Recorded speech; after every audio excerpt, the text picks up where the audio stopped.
Good morning. Live from Spurrier's Gridiron Grill, this is Motivation U, the podcast.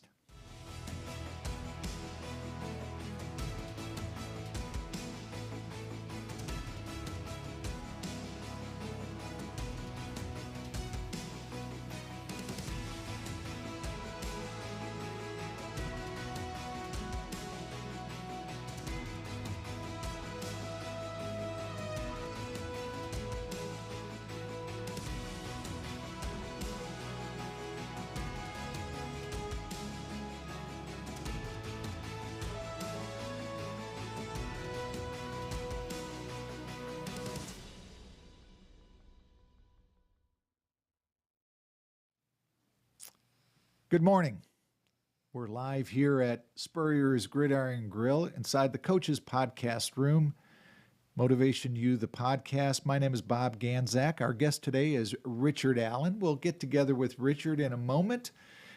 Just give you an update on some of the things that are coming up as we wind down the year. We have a Gainesville Dale Carnegie class starting in February, and you can find the way to get involved in that at jacksonville.dalecarnegie.com. Just simply jacksonville.dalecarnegie.com. Find a course, go in and click on that button and go ahead and sign up. We have some coming in Lake City, Valdosta, Georgia, other areas also. There's online programs, there's in-person programs, there's workshops, and just a plethora of information there for you. But today I'm really excited about this program. A couple of weeks ago, Freddie Wiebe called me and asked me if I had anybody for this session. And I said, no, I had things booked, but this week I did not have anybody the week before Christmas. And he said, would you mind if Richard Allen came on?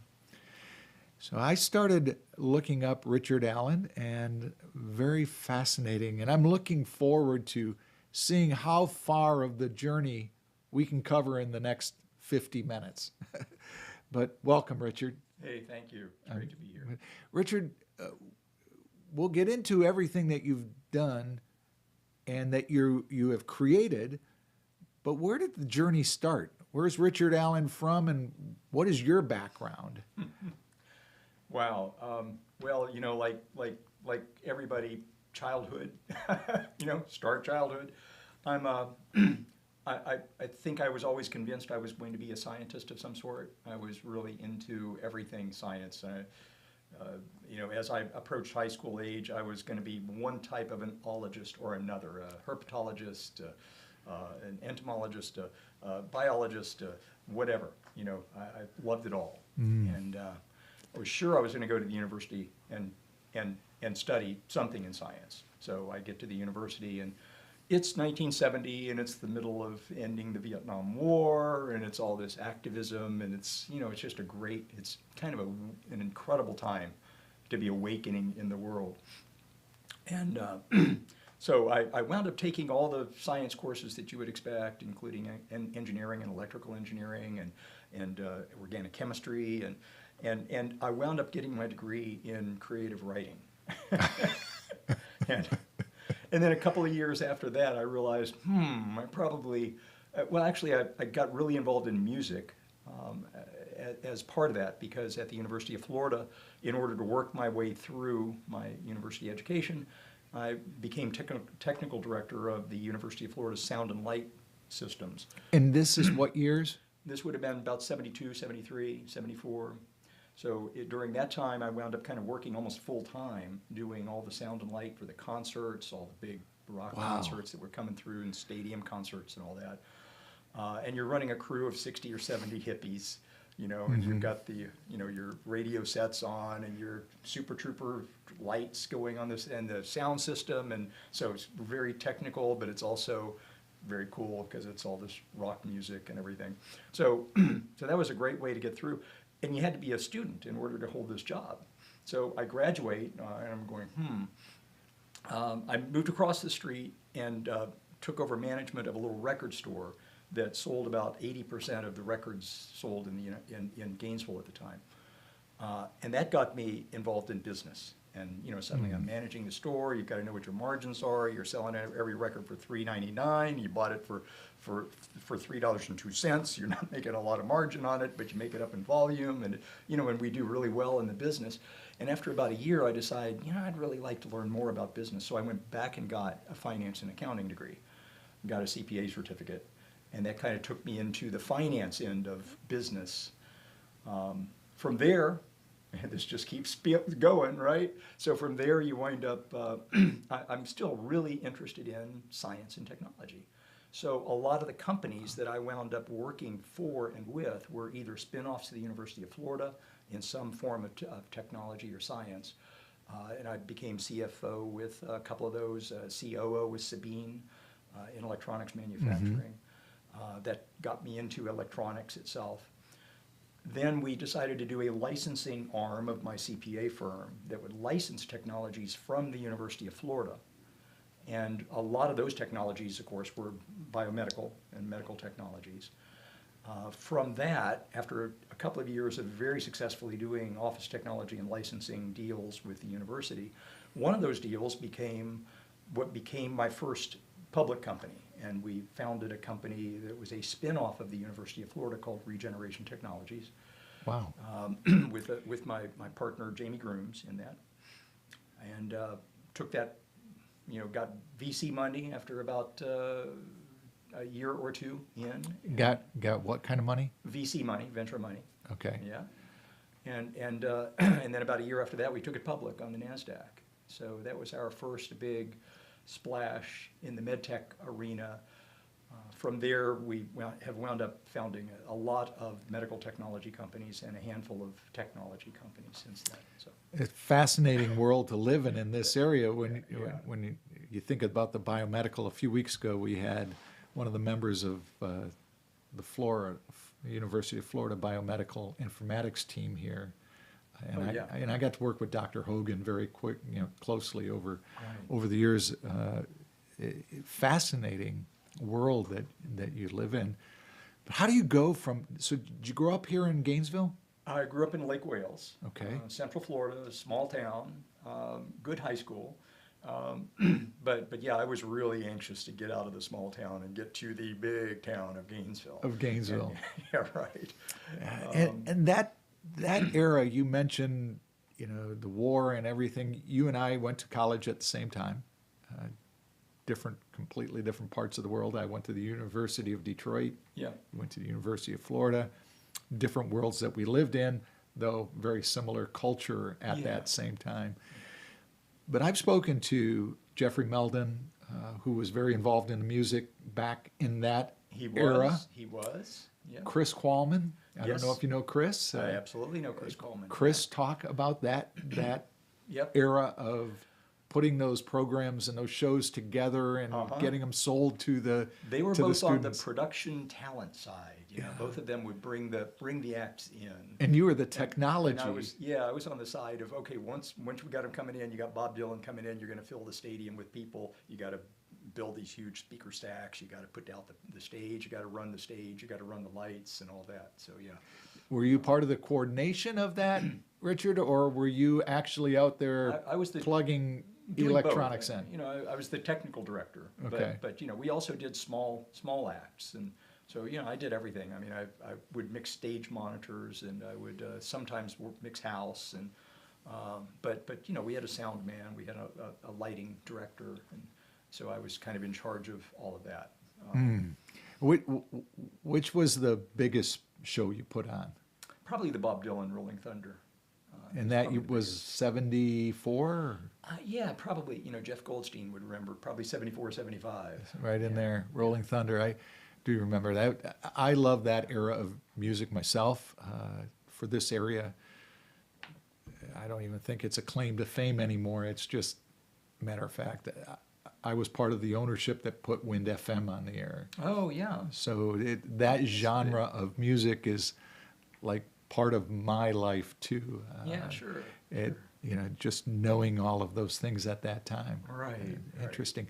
So how do you go from this technological guru, wizard, person putting these programs together. I would not refer to myself as a guru wizard, but okay.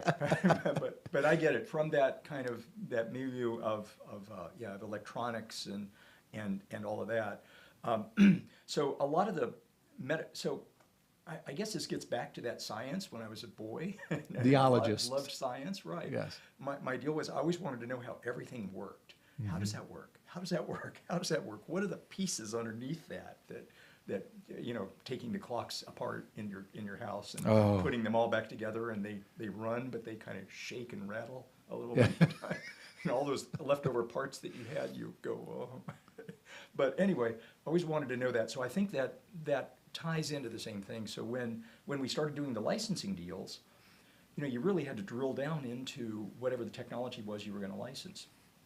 And if it's a biologic of some sort, you need to get in down at the cellular level and really understand what's going on when a cell interacts with this particular, environmental, substance or compound or whatever. What's happening at that molecular side of things, at the biologic side of things. So that, basically that interest in the way things work, combined with being a storyteller, because this takes back to my creative writing degree, right? I also like to tell stories. And so when you're in business and you want to get people involved in a business, especially if you're trying to bring investors, you got to sell them. And one of the ways you sell people is by explaining the way things work, and explaining it in a really, a way that's very engaging. Yes. So they really follow you on it, and they get excited as well about this.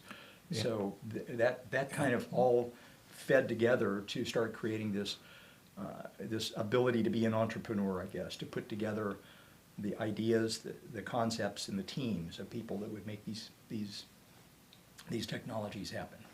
Yeah, that you explained something very eloquently there that people miss, and that is the ability to convey your message to somebody. Super important. So many people, because that's the world I live in, communications, from the broadcast side of it. Now Dale Carnegie teaching people how to communicate, public speaking, and that ability to tell stories is such a gift.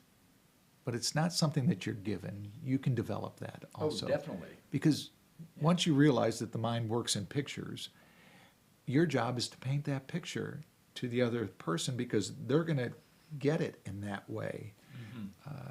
And I love the fact that you want to know how every molecule works. Because if you don't know that, how are you going to tell the story? Yeah, it's really true. Have you worked in products that you were not as knowledgeable about, or do you stay away from that? I was typically not knowledgeable about any of the companies, the technologies underlying any of the companies that we founded, until we started to, until I got engaged in actually founding the company. What I found eventually was we would have so many opportunities that would come to us. That you had to be able to kind of quickly sort through which opportunities were going to be ones that were unique enough and that had enough intellectual property protection that you knew that you could actually get into and do something. If you were successful with it, that you'd not have a dozen competitors that would come in and just trounce you immediately. So you got to where you were able to pick the right technology to drill down into. But then, at the end of it, rarely was I dealing in a technology that I really understood when we started. You still had to learn everything about that technology. And you dove in head first. Yeah, I'm sure you did in every situation. But just like everybody, curiosity.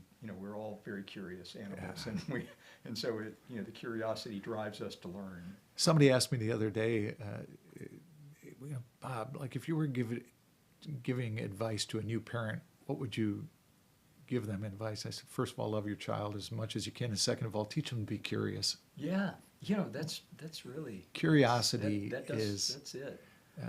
You that's the heart of the human experience in many ways. I don't think we would have ever uncover things. Everything that we've ever done in the development of the human race has just come out of curiosity. You know, you were mentioning earlier about, you know, the way you would take things apart and put them back together in clocks. My son has gone on a similar path that you have. Now he's 39, but young life. But I think back when he was a child, we bought him an erector set, right? You know, Oh, one of yeah. those old Great erector stuff. sets put Great together. stuff. And he actually, it was when we first moved to Ocala, so it was probably 1995, Christmas of 95. And, you know, he was out of school. We had just moved here. He didn't know a lot of people. And he took the little motors out of his remote control cars, figured out how to incorporate those into the erector set, Oh, great. and built That's like good. Ferris wheels and bridges, Yeah. and then had the remote that he could lift them up. I mean, That's and this great. is like at age 12, Yeah. that curiosity. So when you mention that, and I see what he does for a living now as an entrepreneur, I'm like, okay, Right. Yeah. you just explained to Dad the journey of how he got to where he is. Mm-hmm. You know, that's kind of interesting because that's a similar thing. Is I want to know how things work, Yeah. technology, and school wasn't necessarily for him. So I'm sure a lot of the people that you interact with, maybe they never went to college, you know, where they've gone to a technical school or Yeah, it's, you know, I mean, it totally varies. The I mean, chemistry and- side and- of it. And many are just self-learned at what they do. Mhm. They, you know, yeah. We're talking with Richard Allen on Motivation U, the podcast, and digging through some of this journey that this gentleman has been on. One of the things I wanted to ask you about is your Cambodia project, and jump to that. As I said to you before we started the program, I didn't read a lot about that because I wanted to hear it firsthand from you. How did you get involved in that, and what does it entail? Yeah. So, you know, again, these, you know, everything has this, you know, really interesting winding path that brings you to something. It was some 18 to 20 years ago, I guess. My wife and I were walking through our neighborhood in the duck pond here, just walking our dog, and passed somebody's house. Guy's working out in his front yard, a few years younger than we, Bruce Lasky. It was turns out we just made friends with him in his front yard that day. He's a public defender here in Gainesville. A couple of years later, Bruce decides to quit his job as public defender for a year and travel around the world and just kind of be an expat and just go see country after country after country. Lands in several developing countries. One of them is Cambodia. He meets somebody at the airport who says, "Hey, would you like to see where I grew up, like out in the villages?" "Oh yeah, that sounds great." So he doesn't realize it's like a 6-hour drive. The villages, right? Yeah, but he winds up way out in the villages, spends the night out there for a couple of nights with the village families, and everybody's living in, you know, in basically straw huts, if you will, or wooden huts, and it's just, he returned from that and sent an email back to his friends and family and said, "It's like the Stone Age. It's literally like the Stone Age. They don't have any water. They don't have running water. The kids have to walk for hours to go bring a bucket of scummy water back to the village. They don't have a school. They just don't have anything going on." And he says, "I met a family here that would like to start a little school, and I'd like to start a little school with them. And I probably won't be here to help them run it, but would anybody like to help?" Well, of course, everybody in his family and my wife and I also said, "Sure, we'll help." And his mother, little Jewish lady, was the first one to say that she would help, but she said, "Bruce, you have to promise me that every dollar will go to those kids, not nothing else." So that became a founding principle, if you will, for the little school he started. And that little school grew in about 2 months' time from having 20 kids to having 65 kids in it, and was very outstripped in capacity. At the same time that he was doing that was when we were taking that first public company out on the NASDAQ. Which was Regeneration Technologies. Regeneration Yeah, Technologies. RTI. So I'm really busy, but we're providing some support to Bruce, who then indirectly puts the support into that little school. So I got to retire about 2 years later, retire for 6 months. In between that and the next I public see company. your resume here. Retirement has never really happened. That's right. And so in that time period, we reached out to Bruce and said, Bruce, it doesn't look like the school is going to be sustainable because you're having to basically, I mean, the families couldn't afford to keep their kids in school. So he was giving the families 50 kilos of rice every month to kind of bribe them into keeping their kids in the school. And it's not really a sustainable model. And I said, could we take over and kind of look at how this works in other developing countries and find a sustainable model for this? And as part of that, my wife and I studied with Heifer International and with CARE International and just looked at the kind of the best of breed models out there. Going back to your basic How does it work? instincts, digging to find out how does Right. it work, what works. How does it work? What will work?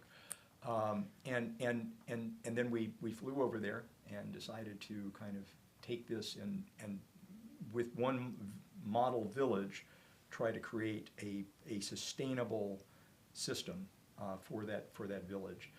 What we rapidly learned is that the village families know a lot more than we do, and all of our brilliant ideas that we had brought over, their ideas were really a lot better. And then we thought, well, if this is going to be sustainable, it's got to be an empowerment model. So that became then the first fundamental principle that we had, was that this is an empowerment project. This is not a giveaway. We're not going in and helping these. All we're doing is helping these families to help themselves. So they had to start creating what they wanted to initially do, and we still do this today with each village, is they created a village development committee, which the families all just volunteer to be part of. They choose which projects they want to implement in their village. They then create a development plan on how they're going to implement those, who's going to do the work, on what days. So they actually develop project planning and project management skills in the village. Then they get out and they do that hard work. It turns out that it takes about 3 years to do all of the projects involved, because what it has turned out to be is water and sanitation. So it's helping them to get wells installed, community ponds, biosand filters, and latrines. So they've got sanitation and water. And then helping them to develop alternative agriculture that they can take to the market and generate actual income from, instead of just being subsistence rice farmers. They also grow rice, but they grow all these other crops, and they earn really good money on it. So they had to learn all these agricultural techniques. And then third is education, is getting a community school or a preschool into each village, which then ultimately feeds up to our bigger feeder schools that go up through grade 12. So we've had some, at any given time, we have maybe 5,000 to 6,000 children in the various schools. And we've had about 500 plus now kids that have gone on under scholarships from us to Cambodian universities.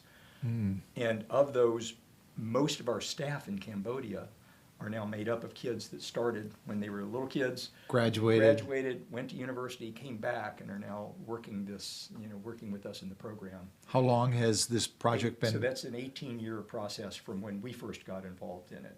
So it's been 18 years. Yeah. So it's how many villages? About 30. So we've got about 25 or 30,000 people that are part of the program. Still today. After about 6 to 7 years, the village becomes completely sustainable, so we're completely hands-off. But each village helps the surrounding villages. So a graduate village winds up, when a new village is coming into the program and they're going to spend that first year learning about all the things that they have to do, the graduate village families go over and actually help to do the training. And all this is done with native Cambodians, because we have zero paid staff internationally. We have zero overhead internationally. Everything is, this goes back to Sylvia Lasky's founding thing. Every penny goes back Bruce. to. So yeah. So how many people live in a village? So you have 30 It villages. varies, but it's about usually Average. between maybe 600 to 1,200. So they're fairly good sized You've villages. impacted a lot of people. And a little spread out because they're all initially rice farmers, and so you've got to have some area to be able to grow your rice. Right. And of course, the rice paddies, if you will, are about a couple of feet below the level of the rest of the village, and it's a really unique environment because you have the monsoons that come through, and when the monsoons come through every year, everything, including outside of the paddies, becomes flooded. With at least a foot of water for a few weeks, and then that recedes, and then you've got a dry season during which for 3 or 4 months there is no water unless you've got a well or a deep community pond that you had dug. Wow. So it's really It's a unique challenge. environment. Yeah. What are some of the other crops that they grow? So on the alternative crops, it's everything from sweet potatoes, yams, green beans, corn. And a little bit of more exotic stuff that gets sold in the local markets and the like. And the environment is conducive to those crops also. And lots of squash. I forgot the squash and all that. Yeah. So. And do they pretty much keep it within their villages, or do they sell it to a market that goes outside of there? Yeah, they sell it outside the market so they can generate income. Yeah.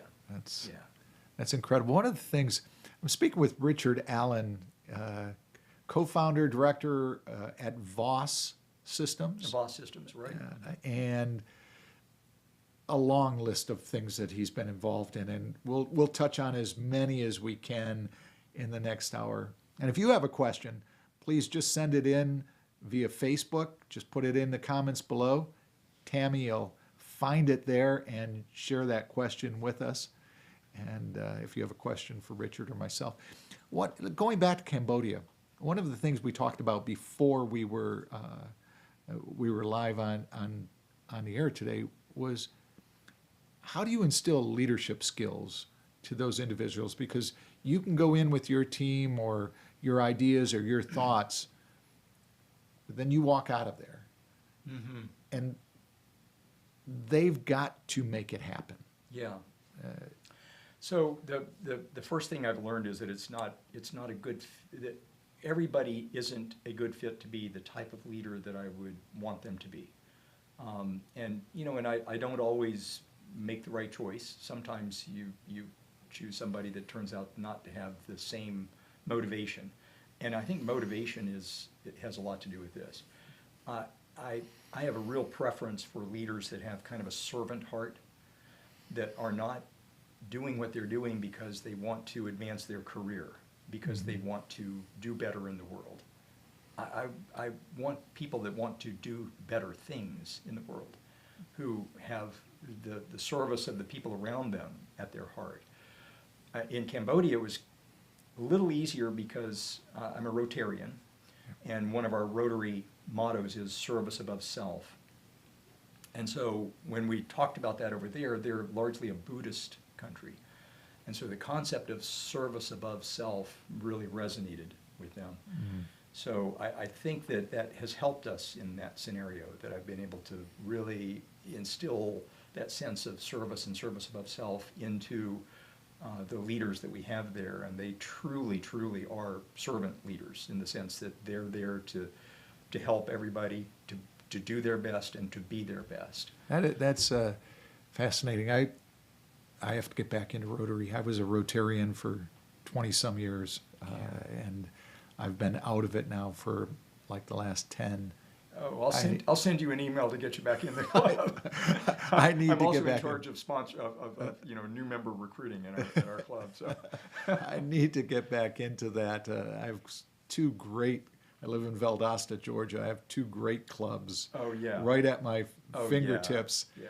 And yeah, it really is. It's a great organization because it's so focused on service. And the four-way test is that guide that we use. Is it beneficial to all? Is it fair to all concerned? Is it the truth? Is it the truth? So those are, when you have those as your guiding principles, all the politics and all the partisan stuff drops aside. And I mean, I work hand in hand all the time with people that I know are completely the opposite of me politically, and we don't care. It Yeah. just doesn't make any difference. you know, these days I was having this conversation with, online with a gentleman that I've known for quite some time. And I told him, I don't care. Yeah. I don't care what your beliefs.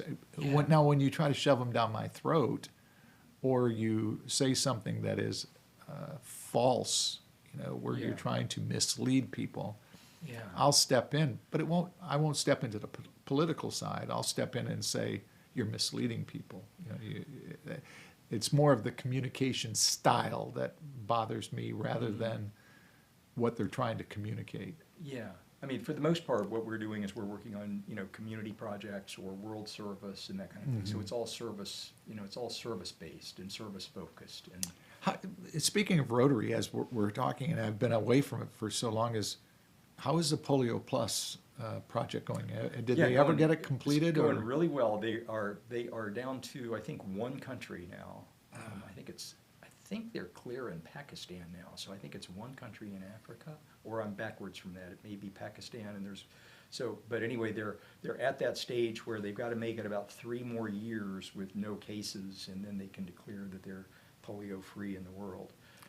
Eradicating polio It's a very difficult disease to eradicate because we there's were a- close a couple of times, Yeah, and then and there's a wild version of the wild polio virus that can circulate in the water supply and the like.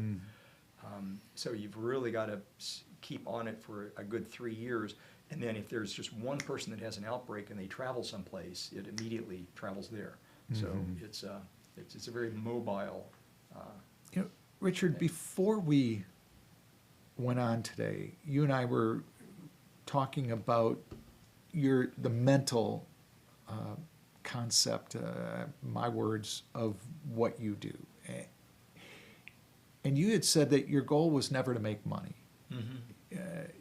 Your goal was to, my words, solve problems or solutions. Yeah, to find a need that you can meet in a way that is novel and unique, and to build a group of people who are passionate about wanting to solve that and fill that need and solve that problem, and doing it because you want to make the world a better place. You really want to do something of value in the world. And if you do that with the right team of people, and you've chosen the right need to fill and the right way to do it, and you've got a really great group of people that really believe in that around you, that leads to value creation, and it leads to wealth. But to have wealth as the goal, or value creation as the goal, it's just to me it's a real misleading way to do something. Yeah, you and I think alike along those lines. The work I do, yes, Freddie tells me, Bob, you got to charge people for going to do that. I'll go talk or share or coach, or I'll just go do it because that's what I love doing, and I love the results that happen. Yeah. And Yeah. you do have to keep the financial side of it, in mind too, because my wife likes to have food on the table and the house payment to be made and things like that. But in doing that, you had another step after that, which was the giving back, the building these projects. How did you connect that dot to it? Because it was doing good. It wasn't just your business that you were doing well with, or financially, or a good service. You wanted to invest in other projects. Yeah, I think that I'm one of those.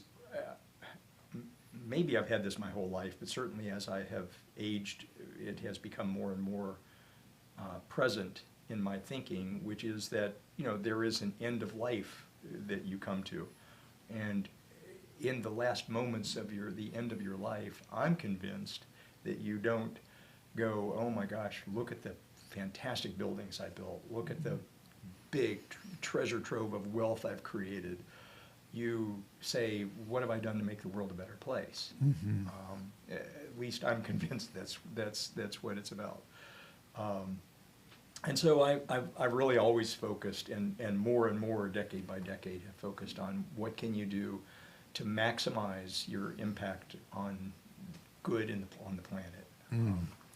And I wish I had the billions and billions that some of these billionaires have, because I can't imagine the good you could be doing with it. But And they don't always do good with it. I know they don't. You I know, know they don't. They don't always do good with it. But yeah, it is remarkable what you're able to do. And I found also in my life that if you are doing the right things for the right reasons like that, you know, you really care about outcome, you really care about that end result, everything takes care of itself. You know, you'll hit times when it feels like, oh my gosh, how are we going to pull out of this financial hole with this company? Things take care of themselves. Yeah. You've got the right people around it, you're doing it for the right reasons. The intent. And intent somehow comes through. It really does. You know, that's a huge part of it. You know, is just, am I doing the right thing? And, you know, you were mentioning, like, at the end of life, what happens. I've always been a believer that maybe if it's heaven and hell, it lives inside the brains of in the hearts of the people that you leave behind. I believe that very much. I really do. You know, where you touch people. Those ripples. Yeah. Those ripples that just keep going out. Some people that you rubbed the wrong way, or that you had, you probably went south, you know, in their life. Yet the people that you touched in a positive way are always going to think about you. And I made a comment to somebody the other day. We were just having a conversation, and he was talking about exactly what you said. You know, he said, "I want people to remember me. I want to build buildings and, you know, have my name on those buildings." And I said to him, 20 years down the road, somebody is going to come along with a higher bidder, you know, and it's going to become, you know, no longer Ben Hill Griffin Stadium, it's Steve Spurrier Field or the Swamp. Somebody's going to have or they'll look and they won't even know what that name means. Right. You know, did that building help? Is it helping a lot of people?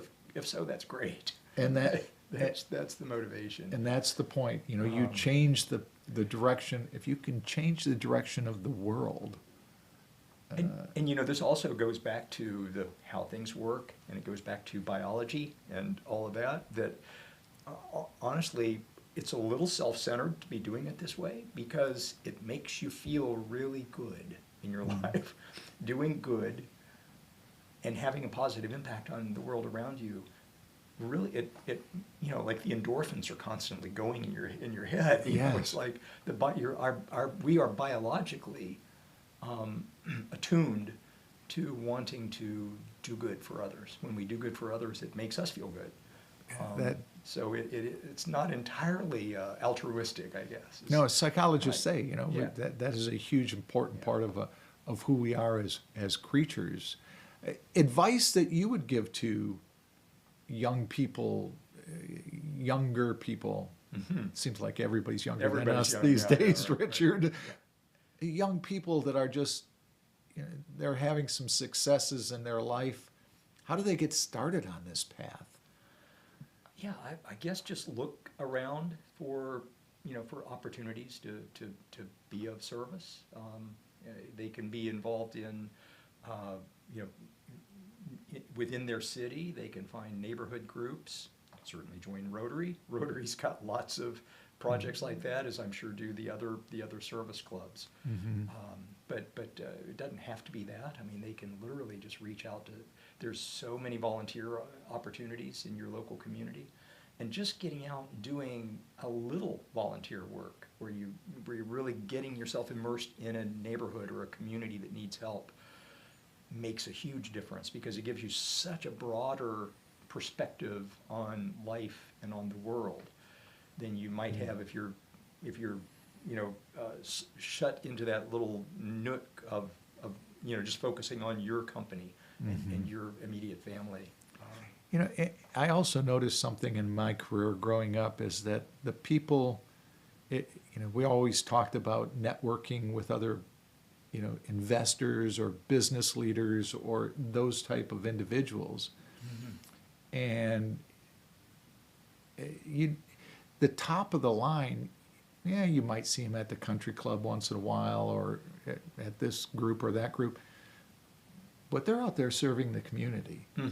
And there's a reason that they're at the top of what they do is because they're out there serving the community. Yeah. I mean, yourself. Yeah. I mean, and people could say, wow, Richard's been very successful. Yet, that servicing others is a huge reason because you connect with people at a different level. Yeah. Yeah. That's Like I say, it really gives you a completely different perspective to be able to be engaged with all those other groups. We're going to take a break here and just a couple of minutes, and we'll come back, and there's a couple of other things I want to touch on. This is Motivation U, the podcast.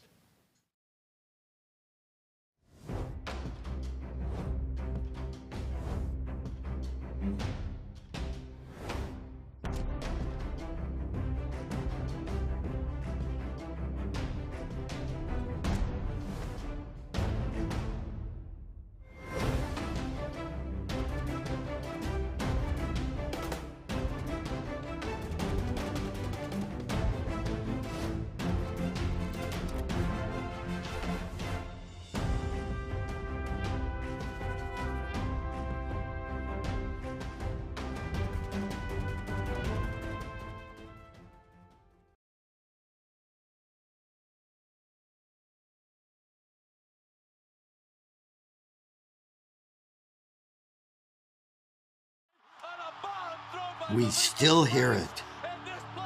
The sound of victory. The joy of being part of something great. And while things may not be the same right now, we haven't gone anywhere. If you bleed orange and blue, then Meldon Law is the firm for you.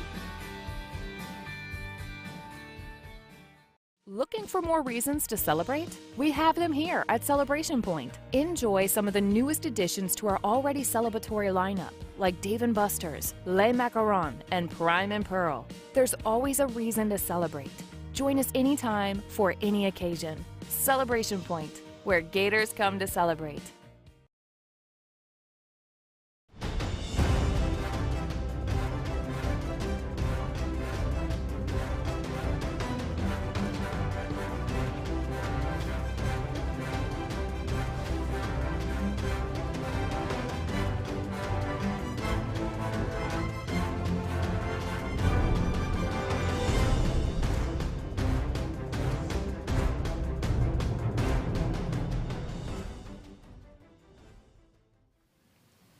Welcome back to Motivation U, the podcast, coming to you live from Spurrier's Gridiron Grill here inside the Coach's Podcast Room. What a great place to visit. I really wished I lived closer to Gainesville because I would be here all the time, visors, watching games here, whatever it was. I love being in this environment, even from the young man, Josh Vaughn, that I introduced you to, who keeps this place spotless. Young entrepreneur, just really doing well. I just love being around here. There's a feeling of positivity when you walk into this place. I don't know if it's Coach's name or his spirit that is in here all the time. You just feel like accomplishment. I love being in this place. When we were talking, Richard, earlier about getting started, you had mentioned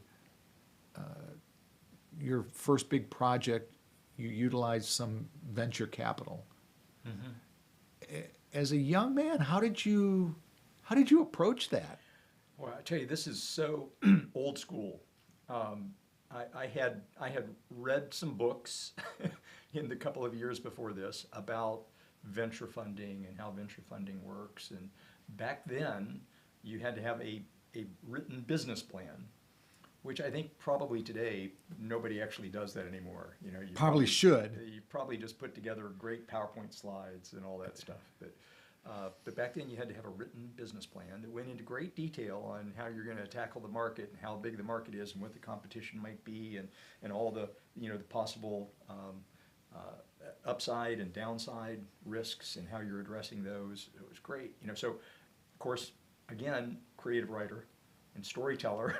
So being able to put all that together with the how does it work and explain to the investors how this particular first business was from the tissue banking business was making what had been previously metal implants for surgical procedures.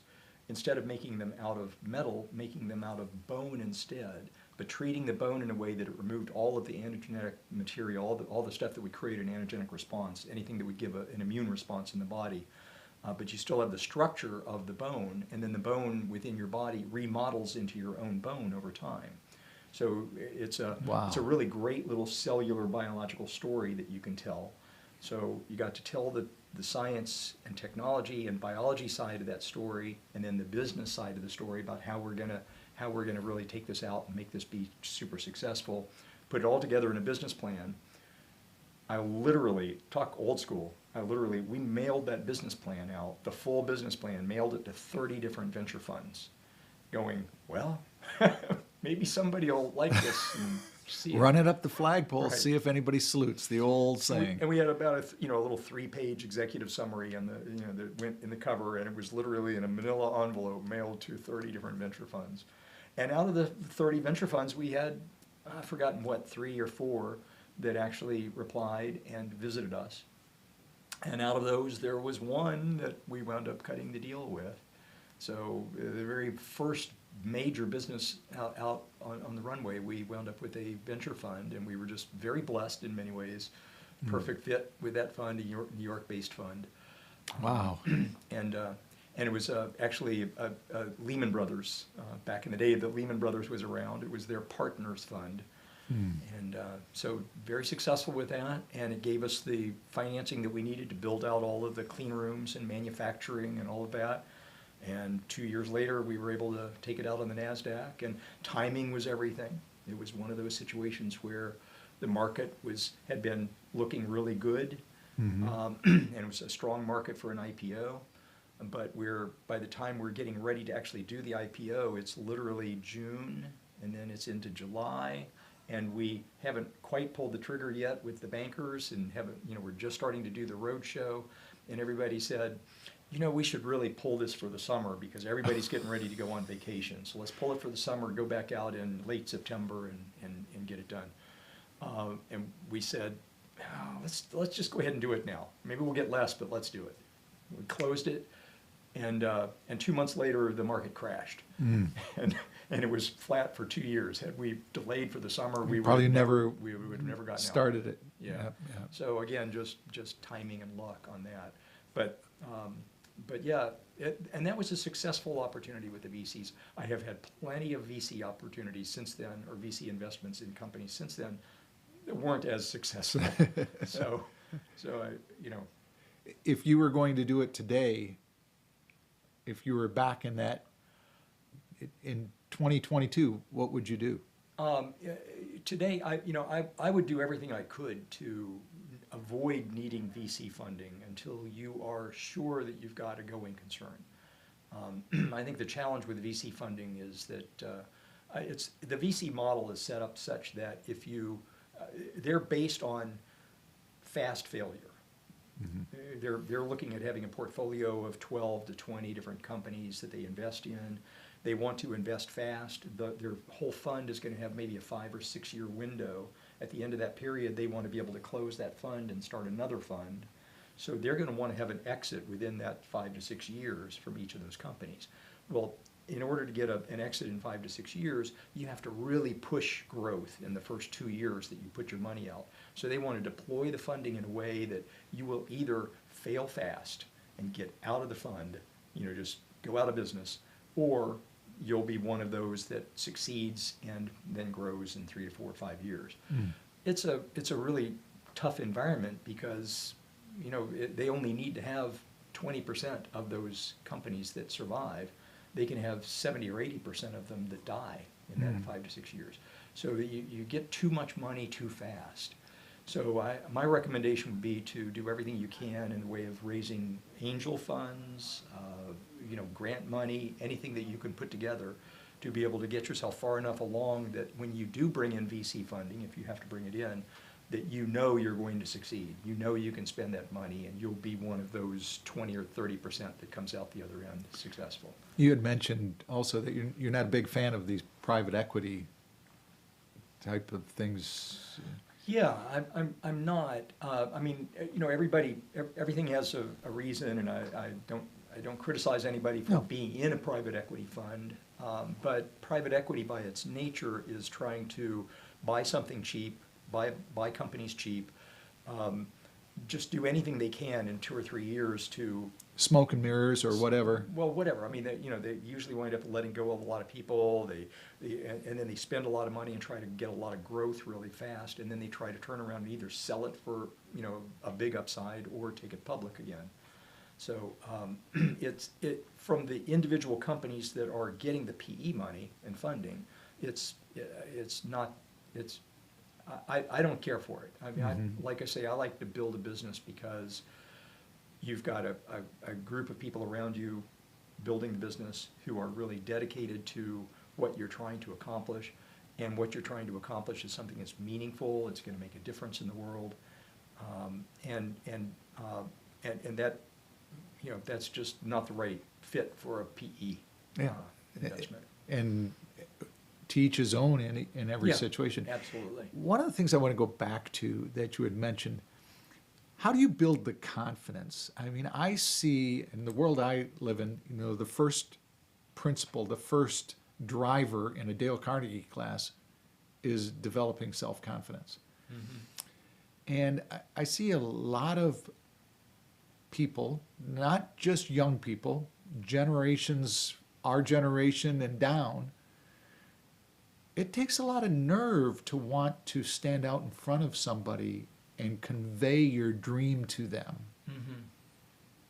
How did you overcome that? I mean, because you had to jump in front of people and say, I'm the storyteller. Yeah. Let me tell you a story. Yeah, I mean, that first public company in particular, Jamie Grooms and I were the co-founders, and Jamie's brilliant and a wonderful guy, but he's really good in one-on-one, but he wasn't the kind of guy that would want to get up on stage, and so I was the guy that had to get up on stage. I had never been, you know, I'd get up on stage in front of 1,000 people at a conference, or in front of 12 sharks in a VC funding thing, and you know, you had to do all that, and I'd say it's two things. Number one, you have to really truly believe in what you're doing. So that's the first thing. I mean, it's just got to be something that you're like a crusader. You believe it in your heart of hearts. Second thing I'd say is just a lot of practice. And by practice, my wife will attest to the fact that when we were doing our first road shows and the like, I would spend 6 hours in the closet at the hotel room. She's, you know, somewhere in the hotel room doing whatever she's doing. I've got the closet door closed, and I am doing my pitch over and over and over and over and over for 6 hours. Repetition. Yeah. I just did it to the point where it just rolled out of me, as, you know, it could have done it in my sleep. And then you have to remember that you really believe it. That's you true. really believe it. And you put those two together, and I think it's pretty easy to overcome it. I do spend a lot of time in my vehicle driving on the roads, I-75, I-10, I-95, you know, all around the southeast here. And I can remember back in the day when I was in the radio world, where I always had a tape recorder. Oh, yeah. And I would just turn the tape recorder on while I was driving, and I would talk into it. It would be my pitch, if I was going to see a client, if I had an idea for a client, if it was a talk that I was giving to a community function, and then I would sound air check myself. Uh-huh. You know, I'd go put the little headphones on and one earbud. We didn't have two back then. Right. And then listen to myself, Yeah. take Yeah, notes. I did the same thing. I did the same thing. It just, I mean, I struggle listening to radio these days. I mean, I spent 30 some years in the radio business, and I struggle listening to it because people do not air check themselves anymore. Mm-hmm. They're not working to get better. They're on air. The one thing that you can control is what comes out of your mouth and how it comes out of your mouth. Mm-hmm. You can coach yourself on that. So I struggle on those things these days, I will tell you, Richard. Tell me about your involvement with, we got about 4 or 5 minutes left. Freddie was talking to me about the Children's Hospital, that entire process, and that you sat on the board with him at the beginning of that. What is that story, and how did that get going? Yeah, so It's an that's amazing story. That's one of the nonprofits that we've been involved with, and Freddie was a big part of that. It was the Sebastian Ferrero Foundation, and it grew out of a medical error that had occurred at Shands that had resulted in taking the life of Sebastian Ferrero as a young child. He was young, Yeah. very young. And literally, he had, as a young child, he had just gone in for a test. And I believe, if I recall, the test was to see if he had a growth hormone deficiency. Mm-hmm. And so they wound up with a medical error where they, just in part of the check that they were doing, they gave him a drug which should have been harmless, but they gave him the adult dose of the drug, and it took his life. Mm. And at that time, there wasn't a clear children's hospital at Shands, you know, so they had this mix of the adult medicine and the children's medicine, and that's how that medical error occurred.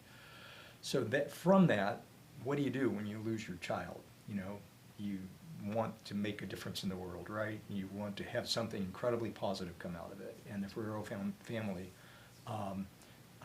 really worked hard for several years, working with Shands, and Shands was really, really good and positive about this, about turning this into something positive. And so they created a foundation. Freddie and I were on the board of it. Many, many other people were on the board. And everybody just worked really hard over a long period of time to create a large enough endowment, if you will, that the Children's Hospital could become a separate hospital at Shands. So now we have the Shands Children's Hospital instead. So that, you know, that's the outcome on that. They don't always have to start with tragedy. The Cade Museum, and Freddie, I think, has been on the board of the Cade Museum as well with me. And Bob Cade was an investor in one of the first companies that I was a CFO with, Heat Pipe Technology, years ago. And for people that don't know, Bob Cade was the inventor of Gatorade. Of Gatorade. Right. Yeah. And as a result of that, generated huge royalties over the years because they didn't patent it, because a patent would have expired. Instead, they trademarked the name Gatorade, and that became such a valuable commodity. And it still is today. Having been sold, different companies have owned it, and he's still that thread that stays with that. Exactly. So when Bob passed away, his daughter Phoebe and her husband Richard Miles decided that they wanted to create a science and creativity museum that would spark creativity and invention, and that so they started working on what was going to become the Cade Museum, and and Freddie and I were both on the board of that, as were a number of other people. And that must be something for you of your background of the ologists. Right. That just has to be a passion for you. In that area. Yeah. So so that's been another one of the. Yeah. So you know, getting involved in those kinds of opportunities has been important in our lives. Generational. We talk about generations. A last second, 5 second, 10-second thought process. What advice do you give to Gen Z, the millennials, coming up that want to be entrepreneurs in their lives? I would say find things that are going to make a difference in the world, that are important to you.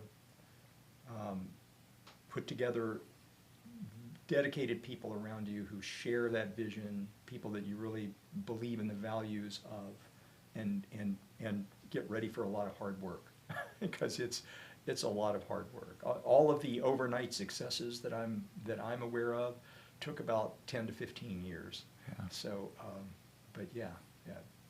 Richard, I appreciate it very much. I'd like to do this again. I would love to spend more time digging deeper and deeper and deeper. But this has been a wealth of information, and I appreciate you being here. Oh, thank you. Thanks for the invitation. Thank you very much. Well, we'll be back next week. One more show this year, and then we kick off 2023. Appreciate you being here. This is Motivation U, the podcast.